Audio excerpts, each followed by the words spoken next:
Abby, could you talk a little bit about how within Israel and Palestine, when Palestinians resist nonviolently, as you documented in your film that we just watched, how they still get branded as terrorists and they still get shot at and killed?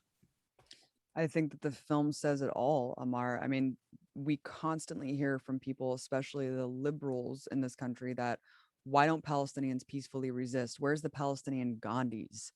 You know, where's the peaceful Palestinian mobilization? Well, we've seen it time and time again. What more do you want from these people?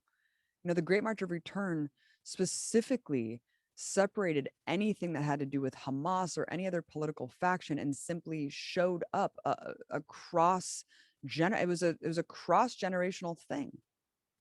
Tens of thousands of people going to this artificial fence that separates them from their ancestral lands, holding flags, standing there chanting national slogans, and we saw what happened.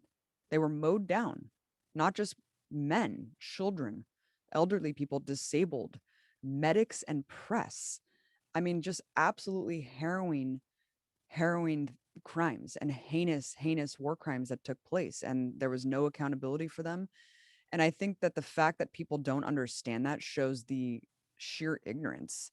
I mean, the fact that people don't actually know that this isn't cemented in stone as one of the most egregious like massacres of unarmed people in modern history shows you the complicity of the corporate media, the disgusting cover up from the US political establishment. And that's why all of this comes down to a political education campaign, because people simply don't understand what's happening and they don't understand how essentially they're complicit. The burden lays on all of our shoulders as American citizens, as children of this empire that is doing this, that is sponsoring Israeli apartheid. But yeah, I mean, the first and second Intifada were incredibly historic uprisings. They were punished heavily. The fact that Gaza resisted and kicked out the Israeli military occupation and then elected Hamas was, I mean, that was too much for the Israeli government. They had to collectively punish and torture Palestinians that basically resisted them and successfully liberated themselves ever since. And that's what we've seen, a tightening of the noose of Gaza ever since. And this kind of painting the entire region as just a terrorists or a hostile entity. And we even saw Israeli politicians doubled down on that notion during this last assault. They said no one in Gaza is safe.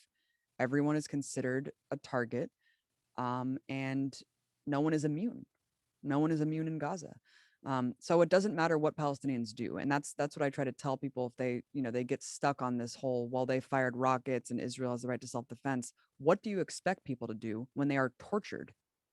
When they are tortured in a cage, denied electricity and water? Like what do you want people to do? They've already tried to peacefully protest and they were mowed down. They were killed in mass. So what else are they supposed to do?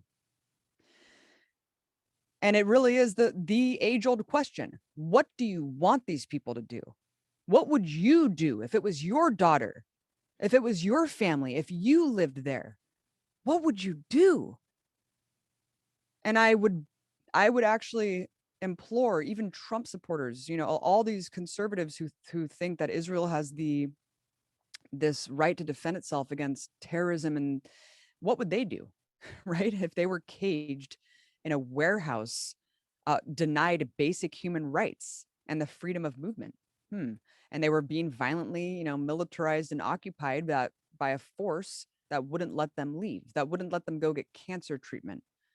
I fear to think of what would happen in that situation. I would imagine that they would do something similar to what Hamas is doing. So it is just disgusting, this false equivalency and conflation, that Hamas is this terrorist organization that is threatening Israel's right to exist, and that it's all based on this hypothetical fantasy that they want to kill and terminate Jews and and attack them and all this stuff. It's like, well, you're using this hypothetical fantasy of what people might do to you to do to someone right now.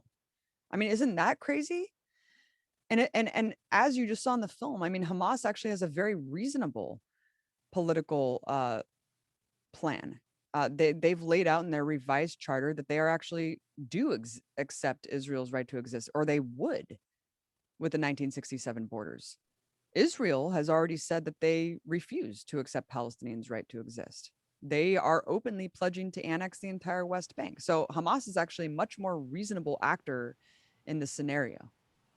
But I think that you guys all know the answer to that question, Amar. We know what happens to Palestinians when they resist peacefully and when they don't.